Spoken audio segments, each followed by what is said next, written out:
Días.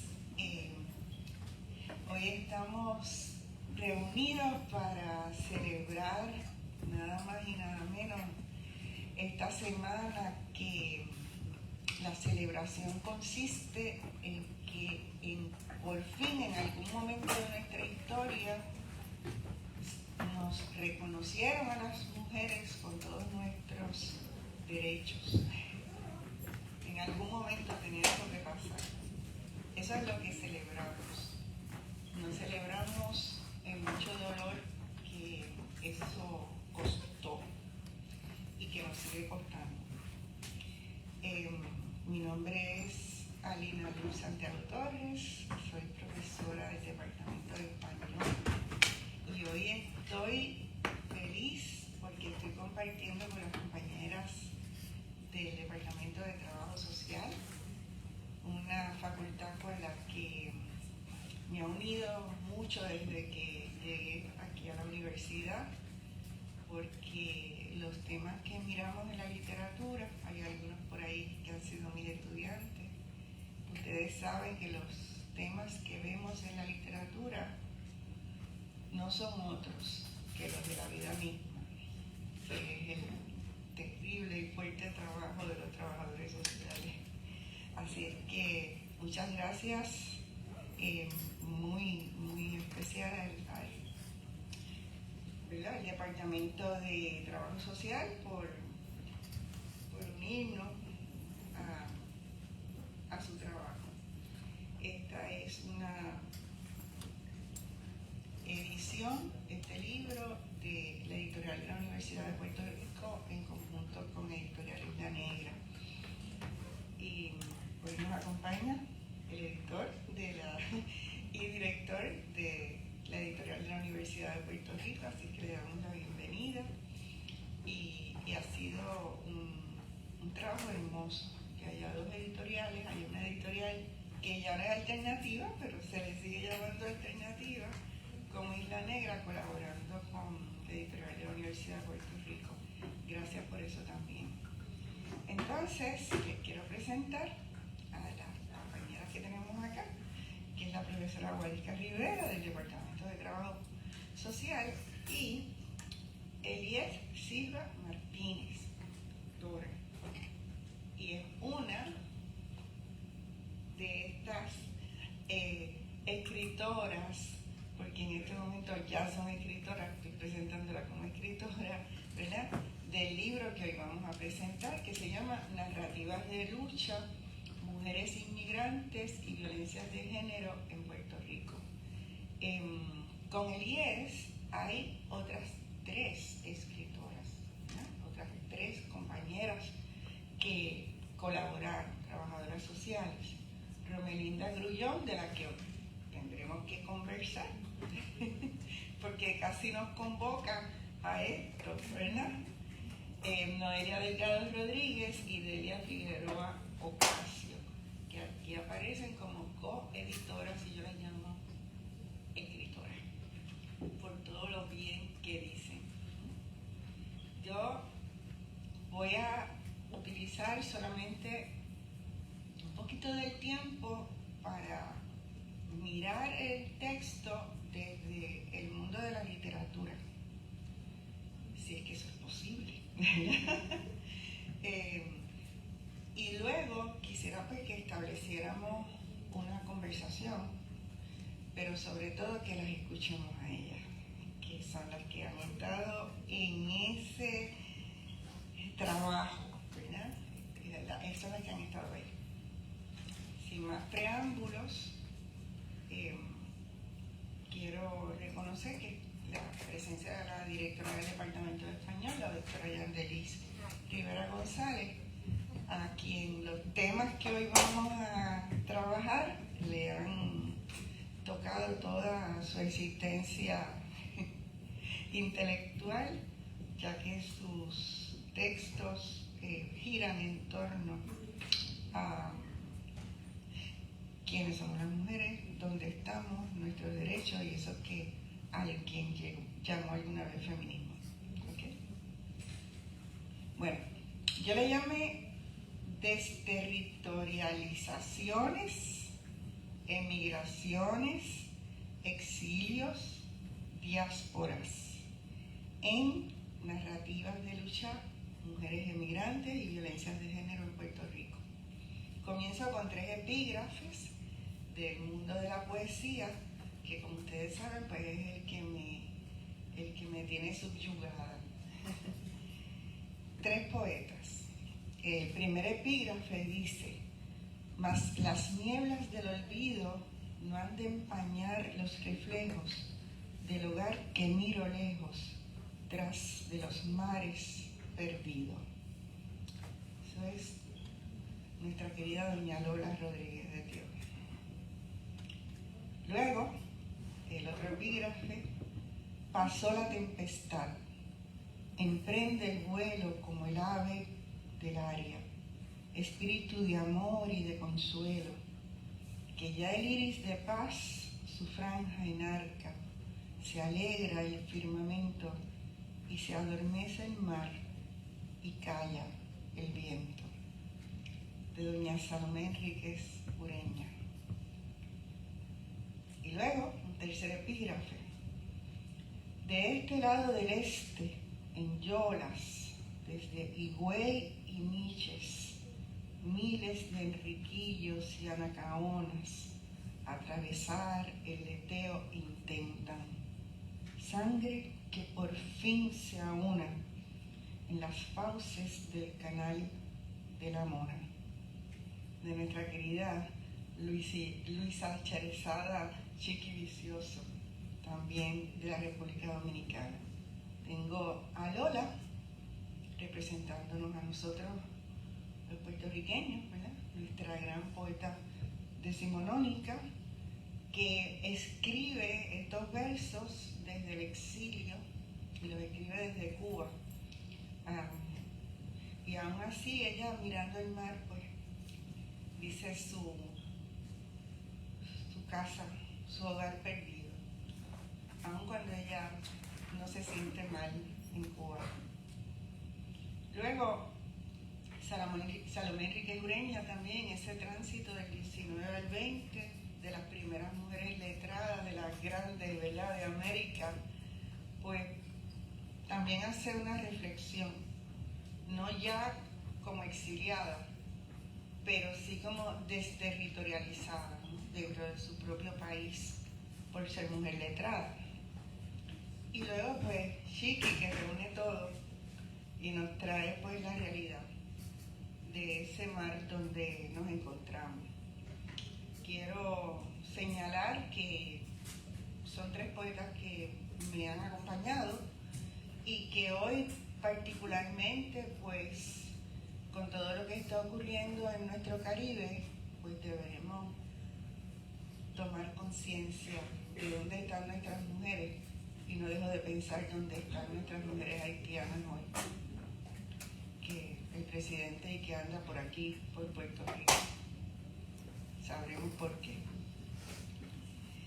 Narrativas de la lucha, mujeres inmigrantes y violencia de género en Puerto Rico nos abre la conversación sobre temas que todas las mujeres debemos hablar, pero muy particularmente aquí en la Universidad de Puerto Rico, donde está presente el universo femenino que convive y conmuere en nuestro país.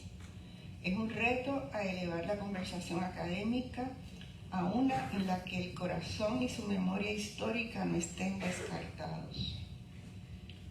En este texto recibimos un excelente modelo de lo que es una investigación científica, académica, de la que surgen datos estadísticos que abren el tema a la acción, ya no solo social, sino legal y política. No obstante, la evidencia en la voz de las vivencias de las mujeres que han vivido los vejámenes de las insolencias de los poderes patriarcales de nuestros gobiernos dominicanos y puertorriqueños hacen de este trabajo uno de trascendencia en la medida que nos permite mirarnos a todas en esas narrativas de lucha. Comencemos preguntándonos qué es una narrativa.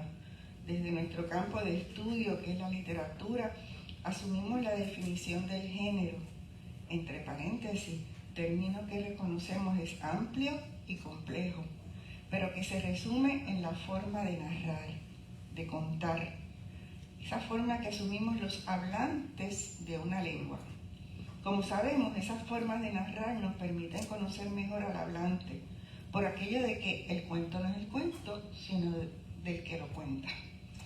Cuando delegamos en otro, o peor, cuando es otro el que narra nuestra historia, entregamos nuestra confianza, nuestra intimidad a otro, que pensamos siente con nosotros y piensa con nosotros, no que siente o piensa por nosotros. Por siglos las narrativas de las mujeres las contaban otros, ni siquiera otras. Por lo tanto, en muchas ocasiones no nos sentimos representadas en esos textos. El resultado son años de malos tratos institucionales y políticos que nos han desterritorializado en nuestros propios países. Esta desterritorialización desde el útero de la patria nos ha llevado al exilio, nunca voluntario, porque el desgarramiento de nuestros seres queridos, como leemos en los testimonios que nos presenta este libro, y otros muchos que hemos escuchado, nunca el exilio es voluntario. El exilio siempre es político, porque le impone el abuso y mal uso del poder, el del marido que replica el abuso del presidente, del gobernador, del cura, del pastor, del amo, en fin, replica al pater, ese que nos rompe la virginidad física y pretende ensuciarnos la del alma, sin saber que en la poesía de una mujer manda ella, y se escapa a donde sea, donde ganarse, como bien dice la frase coloquial, muy sabia, donde ganarse la vida, nunca mejor dicho, la del estómago propio y de los que ama, donde, como nos dice la gran Julia de Burgos, mi nada a nadie se la debo.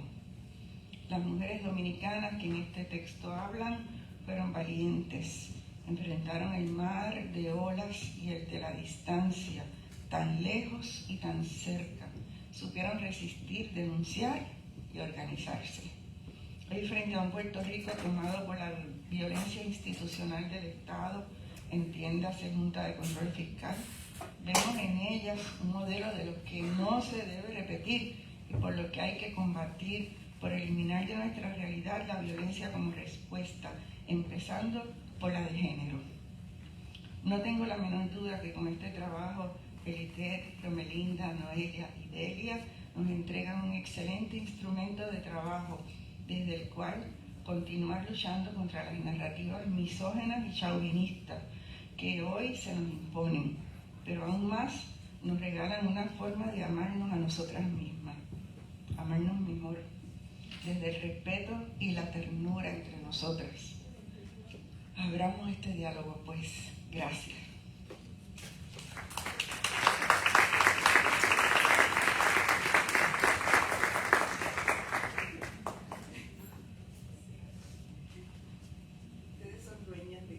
Muy buenos días, gracias a todos y a todas por estar aquí presentes.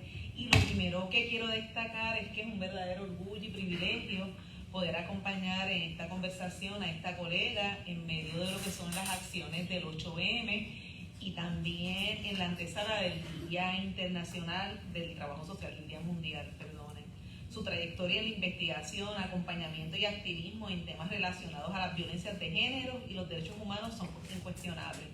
Así que nos gustaría que iniciaras platicando un poco acerca de cómo decides estudiar trabajo social y más aún cómo te acercas a este tema. Buenos días a todas y todos, ¿cómo están? Quisiera, antes de contestar la pregunta, quisiera decir, profesora, gracias por leer esta historia, leer la vida, ¿verdad? Más que leer la historia es leer la vida, y precisamente cada cual tiene una historia que contar. Cada una de las personas que estamos aquí tenemos una historia que contar y tenemos de hecho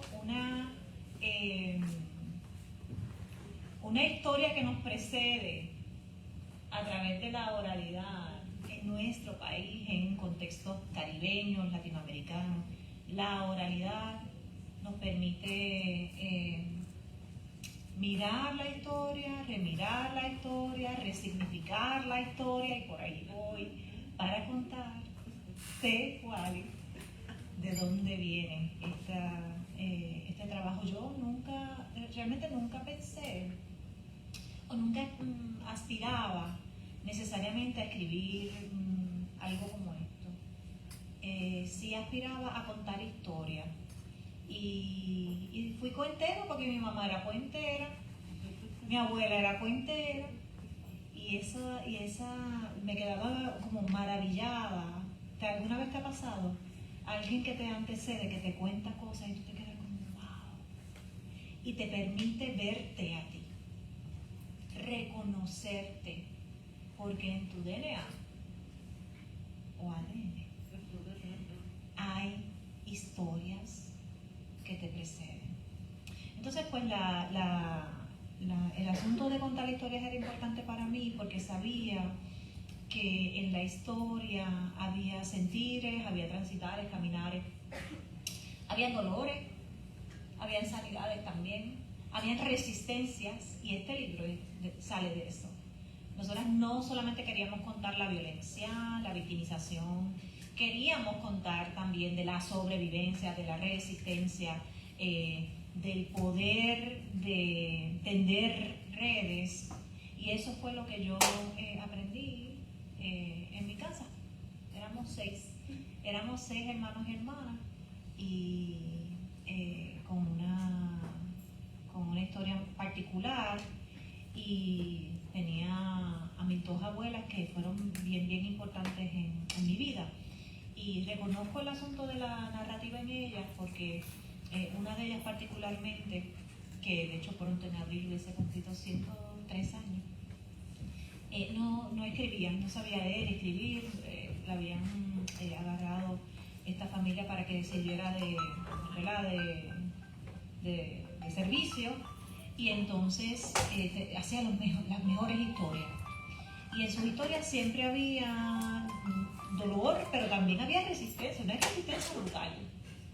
Y yo pienso que esos fueron como que los destellos que me hicieron pensar en trabajo social no solamente como una profesión, sino como el camino para concretar lo que yo entiendo que era el propósito de mi vida, que se ha visto en distintos espacios, ¿verdad? Primero como trabajadora social, trabajando con mujeres víctimas sobrevivientes de violencia de género, y luego llegando a la universidad, acercándome a mujeres maravillosas, que una de ellas se llama Luisa Seijo Maldonado en Mayagüez, y que hace 5 años nos inspiró a formar un grupo que ahora se llama Siempre Vivas Metros en Río Piedras. Así que el trabajo social yo no lo sabía, que me iba a permitir hacer esto que amo, pero también verme y nombrarme. De hecho, como estudiante de bachillerato, pero más en la maestría en trabajo social, porque yo pude nombrar mi propia historia, muchos años de silencio, y pude nombrar mi propia historia, y de allí te ha pasado que tienes como una obstinación, como estás obstinado, de allí esa obstinación en honrar las historias que se cuentan, honrar también los tiempos, porque no todas se cuentan cuando uno espera, ¿verdad? Y aquí lo vemos y les puedo contar un poco cómo recopilamos esta narrativa. Así que de allí surge ese camino, que todavía está muchos capítulos por escribirse aún. Y ahora la segunda parte, ¿cómo llegas a las mujeres inmigrantes? ¿Qué hacen tu vida, verdad? Y yo sé que tienes una parte grande de tu corazón, de tu alma y de tu trabajo. Sí, pues mira, yo empecé a trabajar con mujeres migrantes en Puerto Rico como trabajadora social, de hecho. Trabajaba en la oficina de la Procuradora de las Mujeres. En ese momento mi jefa era la licenciada María Dolores Fernández, una mujer visionaria en Puerto Rico, y recibí allí mujeres inmigrantes en una situación de violencias terribles, a veces polivictimización. O sea, algunas venían, que está recogido un poco algo de eso en estas historias, venían por situaciones de violencia en la pareja, pero cuando te adentrabas en la historia había explotación laboral, acoso sexual y laboral, una historia a lo largo del ciclo de vida relacionada a la violencia. Así que desde allí yo empecé, cuando empecé allí, que eso fue hace poquito, pero tenía como 23 años cuando empecé allí, y ahora tengo un chiquito más. Y comencé a trabajar con ellas y luego me fui a hacer mi doctorado a los Estados Unidos, y allí trabajaba en una comunidad en el medio oeste de Estados Unidos. La mayoría de la gente que venía a este pueblito venían a una empacadora de caña a trabajar allí, y muchas personas no tenían, ¿verdad?, un estatus migratorio definido, y que muchos sufrían, pero que muchos resistían también. Así que yo estuve trabajando un par de años allí, hice un trabajo etnográfico con mujeres mexicanas principalmente, sobre el tema de las violencias de género, y después vine a Puerto Rico y yo sabía que yo quería trabajar con este tema, así que allí llegué a donde el Centro de la Mujer Dominicana con mi amada Romelinda, que su historia está en el libro también, y por favor les invito a que la lean, porque la verdad es que es una historia de sobrevivencia y de asistencia rural. Y entonces dije, bueno, vamos a trabajar con el centro, lo que ellas necesiten. Y en ese primer encuentro con Romelinda me dijo, te voy a decir una cosa. En la IUPI viene mucha gente a hacer sus trabajos de investigación, a hacer sus cosas, y después va ni las gracias dan para adelantar sus agendas y sus carreras y tal, y ya nosotros estamos hartos. Nosotros tenemos mucho trabajo que hacer, así que si tú quieres colaborar, hay trabajo para hacer. Y yo pues vamos allá. Pasó un tiempo, y cuando dije vamos allá, ya tenían, claro, recoger el montón de donaciones que tenían para poderlas compartir con otras y para hacer sus bazares, el participar en muchas de estas organizaciones en el centro, y aquí en Humacao hay varias organizaciones que trabajan con mujeres que lo hacen a pulmón lo hacen, así que ellas tenían que hacer lo que fuera para sostener ese trabajo. Y unos años después, Romy y Noelia me dicen, nosotros tenemos ahí mucha información y queremos contar estas historias. Y fue bien bonito porque fue como, te abrió la puerta. Te la ganaste. Sí, exacto.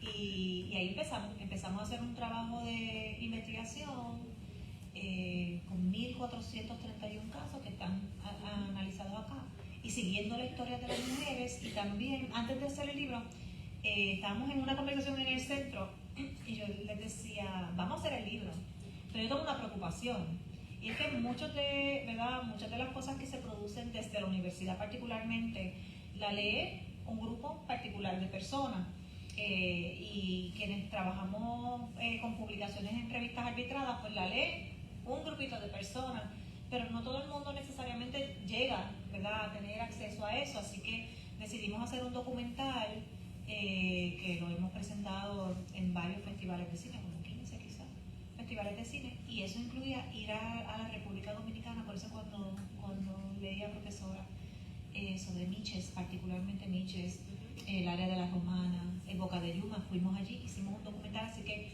pronto lo vamos a tener disponible, pero me encantaría presentarlo acá, se llama Desempacando, donde ellas recogen las historias. ¿Qué pasa? Que con un documental, un cortometraje, no daba para contar todo lo que había que contar, y de ahí entonces decidimos hacer esto. ¿Cómo lo íbamos a hacer? La decisión no la pensamos mucho, tenía que ser en comunidad. Esto tenía que ser en comunidad. Yo no iba a escribir lo que ellas me dijeran, nos íbamos a sentar juntas a escribirlo, por eso son coeditoras conmigo, y las mujeres son dueñas de sus historias, así que queríamos de alguna manera ser testigos, ¿verdad? Hay un asunto de que la profesora hablaba de territorio, o sea, la migración forzada es exilio, y Romelinda está muy clara en eso en Puerto Rico. Y también hay un asunto de la explotación de los territorios y la explotación de los cuerpos, particularmente de las mujeres. Así que esa historia la queríamos contar, pero la teníamos que contar en comunidad. Y una pregunta, ¿verdad? Porque eso se palpa, se siente. Yo ahorita quizá use una palabra no adecuada de lo cruel que pueden ser, ¿verdad? De lo dolorosa que pueden ser, ¿verdad? Ese acercamiento. A ti como profesional del trabajo social, cuando te fuiste acercando, desde los expedientes hasta la vida y las narraciones, ¿cómo se te hizo? Pues mira, acercarnos al tema de la violencia de género para muchas de nosotras, porque nos atraviesa, no es tarea fácil, no es tarea fácil. Y yo les contaba que cuando estaba haciendo la maestría fue quizás la primera vez que yo pude nombrar mi propia historia de sobrevivencia respecto a la violencia sexual. Así que yo sabía cuando empezamos a pensar cómo nos íbamos a acercar a las mujeres, claro, muchas de ellas ya a mí me conocían, porque estábamos claras de que había que estar ahí y hacer lo que fuera. Ellas tienen un método súper maravilloso de crear comunidad, porque para muchas de estas mujeres llegan a Puerto Rico solas. Ahí a ver cómo sobreviven para sostenerse, como bien planteaba la profesora, sostenerse y sostener a su familia en su país de origen. Así que yo sabía que abrir la boca a contar una historia dolorosa no es fácil. Así que comenzamos por, antes de decidir el método, tenía que ser un método, un acercamiento desde la ternura, un poco cuestionando las metodologías academicistas y desarrollando una relación no solamente de investigadora, participantes, sino de mujeres que se miran a los ojos y se acompañan. Y eso ya lo sabía y sabía que era la manera de hacerlo, porque en tantas instancias a nosotras en la vida, en nuestros caminares,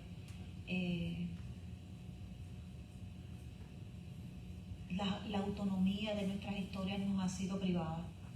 Así que una de las bellezas de este proceso fue que era profesora, ¿verdad? Y sigo siendo profesora en la Escuela Graduada de Trabajo Social de Beatriz Lasalle. Piensa en estudios graduados. Yo no pensaba tampoco que desde el trabajo social podía hacer investigación social, podía hacer intervención, podía hacer análisis de política social y activismo. Y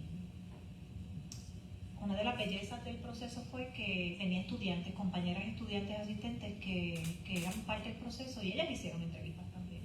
Una de las cosas más bellas fue que esto lo publicamos en un artículo. Una de ellas está en la sala de espera, que era una salita bien chiquitita que tenía el centro, y una de las mujeres la mira y le dice, ¿qué tú eres? Y ella dice, yo soy estudiante de la Universidad de Puerto Rico. Y empiezan a conversar. Y él, ¿a qué no? A ver si ustedes adivinan cuál fue lo que unió a estas dos mujeres. ¿Qué ustedes creen? Que fue el tema de conversación, lo que hizo que ellas conectaran. ¿Alguien se le ocurre? La comida. Pudiera ser la comida, siempre hablamos de comida allí, eso es parte de, pero en esa ocasión no fue la comida, pero sí, en la comida es vital en este espacio.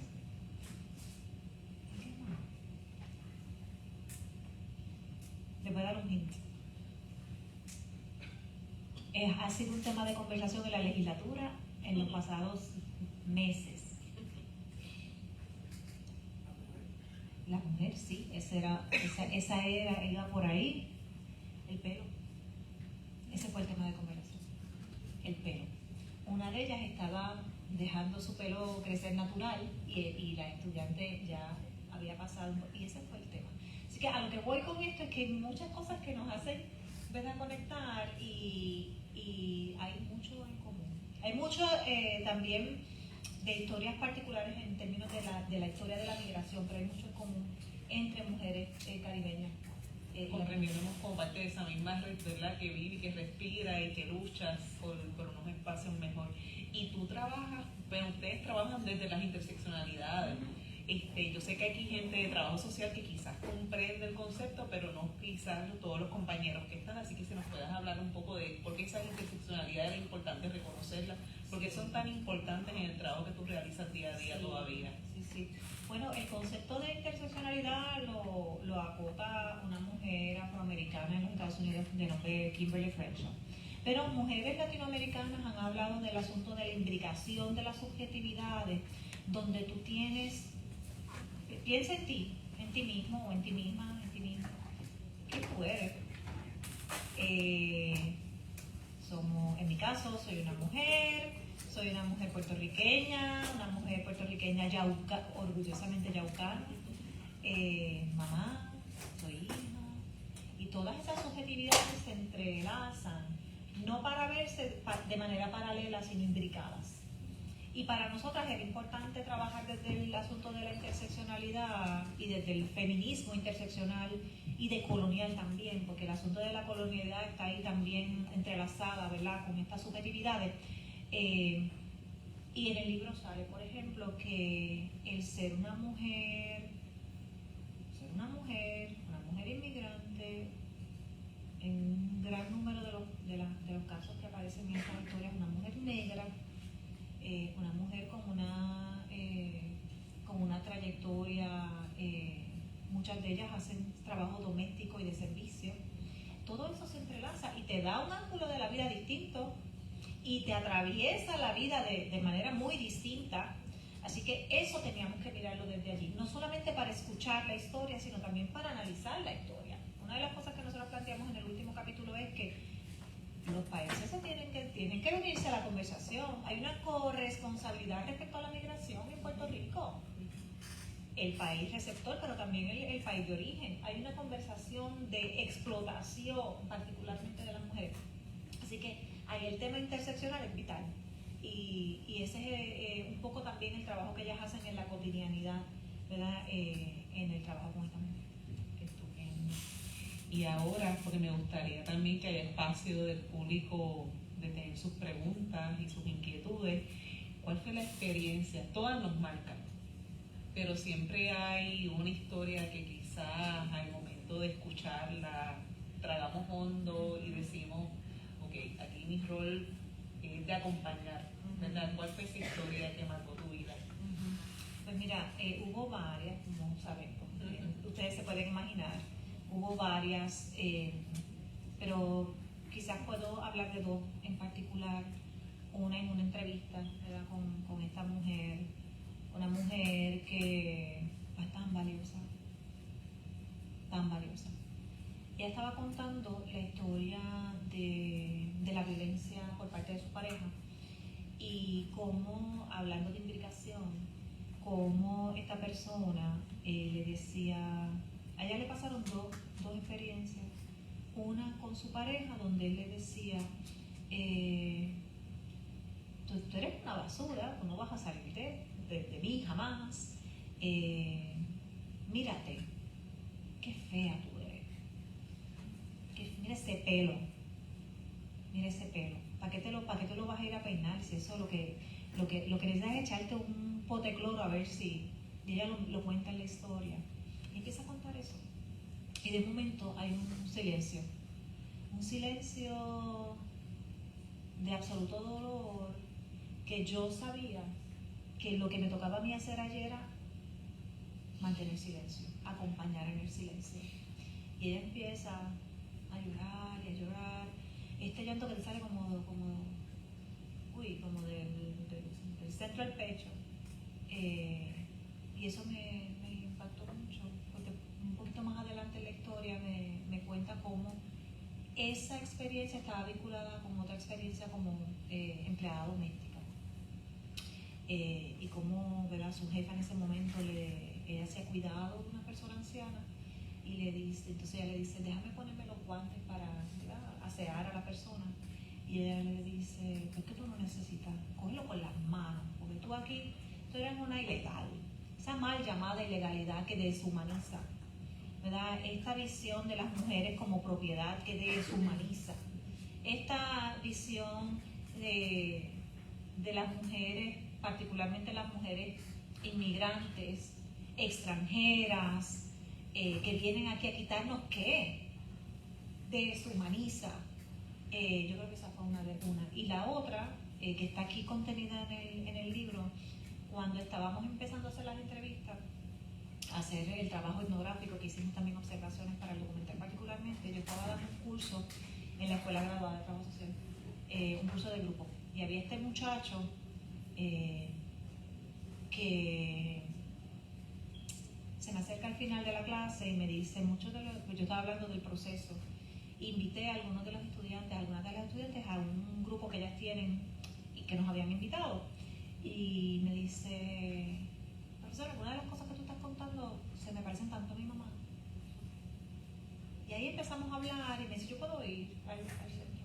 Y yo dije, claro. Fuimos para allá. Él allí cuenta su historia y su historia está contenida en el libro. La escribió él, es una autoetnografía. Y él cuenta cómo su mamá viene a Puerto Rico, su papá también, separado. Y cómo él se queda en la República Dominicana sintiendo que había sido abandonado, con este dolor de este sentido. Hay una parte del libro que siempre la leo, donde él dice, es que yo quería, y me toca porque tengo 2 nenas, entonces como que nada más de contarles se me hace el tapo. Él decía, yo quería que mi mami me bañara, yo quería que ella me diera la comida, yo quería que ella me volviera a enseñar a leer. O sea, ese anhelo de tener a mami, mientras que su mamá se estaba partiendo la espalda aquí trabajando, anhelando bañarlo, anhelando darle la comida, anhelando, y ese exilio por explotación económica no le permitía. Entonces, Randy nos cuenta en su historia cómo él logra venir a Puerto Rico y pasa por todo el proceso de racismo, de xenofobia, y empieza a ver a su mamá desde otra luz, y empieza a honrar la travesía de su madre. Y a mí eso me toca profundamente porque me parece que hay algo de reparación y de reivindicación. Y sí, todos los capítulos son bien preciosos, pero ese capítulo en particular le invito a que lo lean, porque es un capítulo mágico. Muchas gracias por eso. Estamos acá todas haciendo cucharitas. No lo mismo leerlo a escucharlo, ¿no? Me gustaría que antes de otras preguntas que tenemos, si en la audiencia hay alguna pregunta, comentario, observación que quieran traer de estas narrativas, de este proyecto.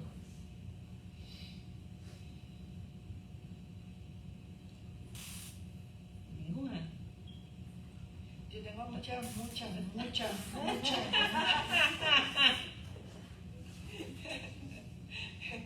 A mí no me bastaría el día, tengo que tomar el curso con ustedes, hacer algo, porque tengo muchas preguntas y muchas vivencias, ¿verdad? Que están en los intras, en esa intrahistoria que nos compartimos desde el mundo de las artes, que siempre toca tan bonito la realidad por dura que sea.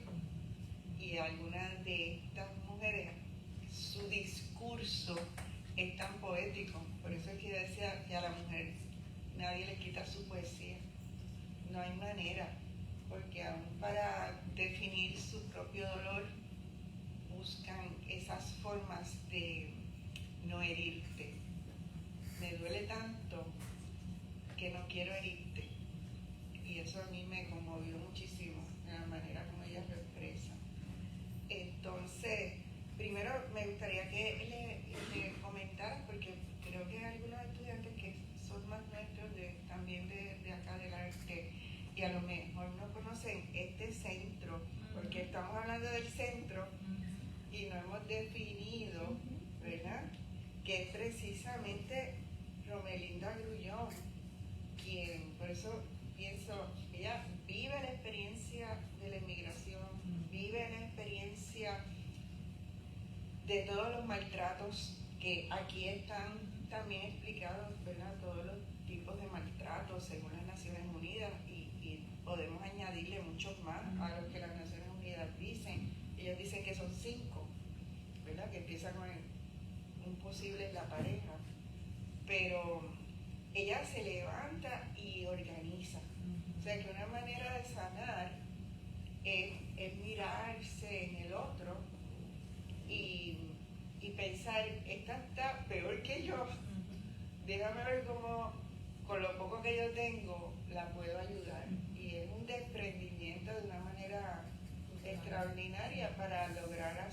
centro y pienso que puede ser un modelo. Definitivo. ¿Y qué nos cuentas de ese sector? Sí, gracias profesora, porque ahí esa sí que es una historia súper digna de contar.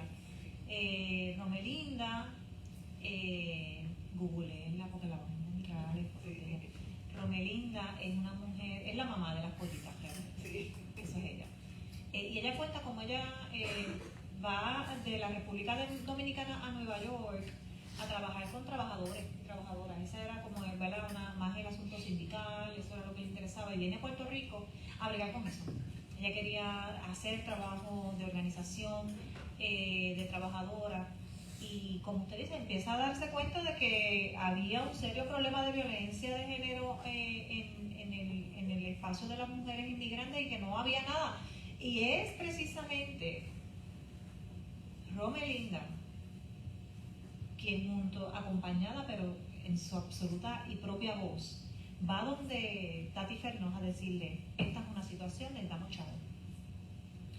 Y esta mujer también visionaria, la licenciada Fernos, dijo, pues dale. Y ahí comienza ella, comienza trabajando ¿verdad? Como pudo, y buscando gente, haciendo coalición. Esa es la belleza de este trabajo. Hay que montar hay que buscar colectiva, hay que buscar alianza y eso es, para mí, yo creo que las organizaciones que son de base comunitaria, no todas, lamentablemente, no todas logran sobrevivir porque es difícil mantenerla, sostenerla. O sea, que una organización como esta, que lleve 20 años haciendo este trabajo, es digna de honrarse. Y yo digo que Romelinda es el mejor ejemplo de cómo tú montas algo, lo sostienes y lo defiendes. O sea, ella comenzó trabajando con mujeres, pero se dio cuenta que en Puerto Rico no había legislación respecto al trabajo de protección de derechos de mujeres que hacían trabajo doméstico. Y ahí fue, sí, pero sin miedo a la legislatura, a mover un proyecto de ley. Lo mismo a través de este trabajo que nos han pedido 1000 veces que vayamos a deponer sobre el tema de migración y la violencia de género. Y cuando, para mí, la mayor lección de Romy es que cuando no hay respuesta, vamos para la calle, aunque sea yo sola. Y eso ha hecho, el levantar la voz, ha hecho un cambio significativo en la vida no solamente de ella, sino de miles de mujeres. Y eso para mí es digno de celebrarse. Así que si en algún momento tú te preguntas, que yo me he preguntado muchas veces, ¿cuál es mi tránsito aquí? ¿Cuál es mi camino aquí? ¿Cuál es el destello? Porque somos un destello en la historia, un destello. ¿Cuál es? Si algún día te preguntas y te da miedo, porque nos da miedo, acuérdate de Romelinda, que se zumba hasta hoy, se zumba y lo logra, y su historia está contenida aquí. El Centro de la Mujer Dominicana comenzó bien chiquitito y ahora mismo ellas proveen servicios para mujeres víctimas sobrevivientes de violencia sobrevivientes de violencia de género, principalmente migrantes, pero no se limitan, ¿verdad?, a mujeres inmigrantes. Tienen trabajadoras sociales, psicólogas, asesoría legal en términos de migración, que eso en Puerto Rico es bien raro porque es bien caro. Y el que ya haya logrado tener una abogada de migración que pueda acompañar a estas mujeres es un súper logro. Y una de las cosas que me parece que le falta a algunas organizaciones es que ella decidió, ¿verdad?, junto con sus compañeras, que el trabajo de sanación es colectivo. Esto es colectivo, así que tienen una historia bellísima de trabajo entre mujeres, de sanación entre mujeres que yo creo que es digno de emular. Algo bien importante, ¿verdad? Tono con eso es lo que significa para la comunidad, entonces, que observa y aprende, ¿verdad? De estas mujeres que se levantan, que se acompañan, que se comparten, ¿verdad? Que son las comadres, ¿verdad? Y desde lo que significa para la cultura latinoamericana y caribeña el compadrazgo, ¿no? Así que para nosotros desde las organizaciones comunitarias también es un modelo a seguir, ¿verdad? Porque la violencia no se da fuera de la comunidad, sino se va en las comunidades, y nuestras líderes y lideresas son víctimas y sobrevivientes de estos procesos. A veces no llegan, ¿verdad?, y no llegan porque sus situaciones en el hogar necesitan entonces de un centro, de un espacio, de un acompañamiento diferente para poder sanar y poder entonces ejecutar. Y ya viendo que ya nos estamos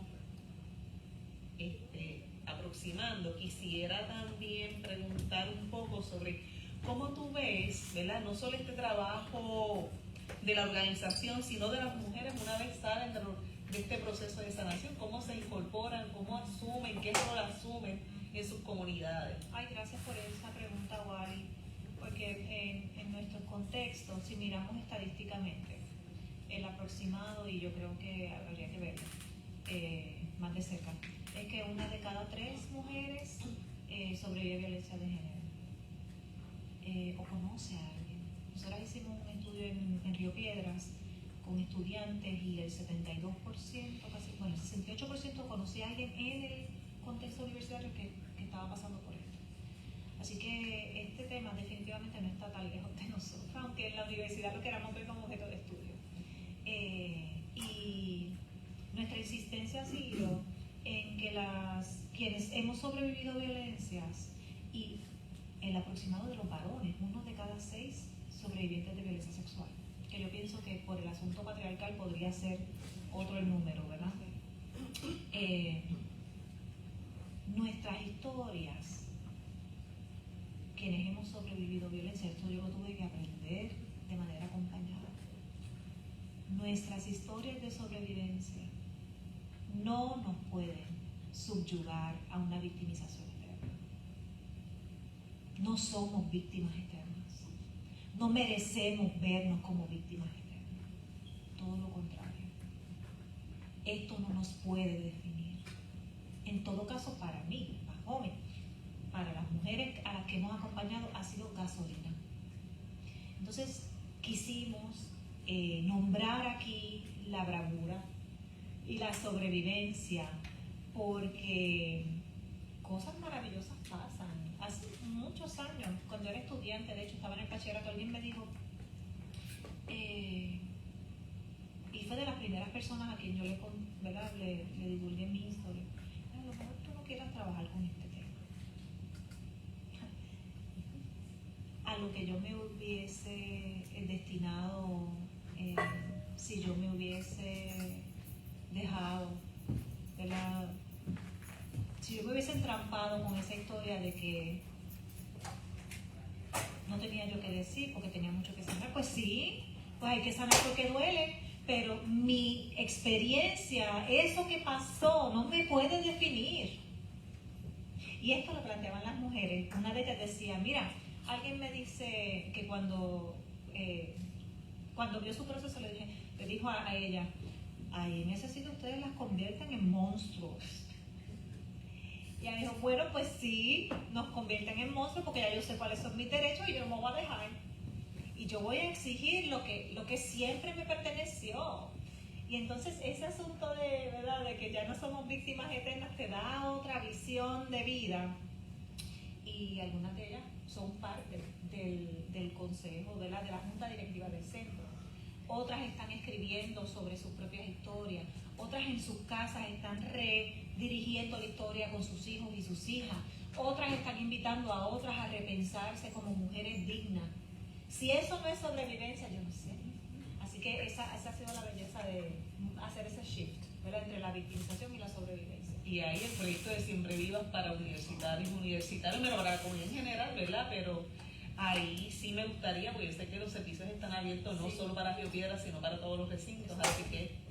De hecho, hemos tenido personas del área que reciben servicios Siempre Viva Medro, sale de Siempre Viva Mayagüez, y es un proyecto también de absoluta resistencia, porque en la universidad, con estos temas, como decía ahorita, como podemos caer en los academicismos, estas cosas las queremos ver a la distancia.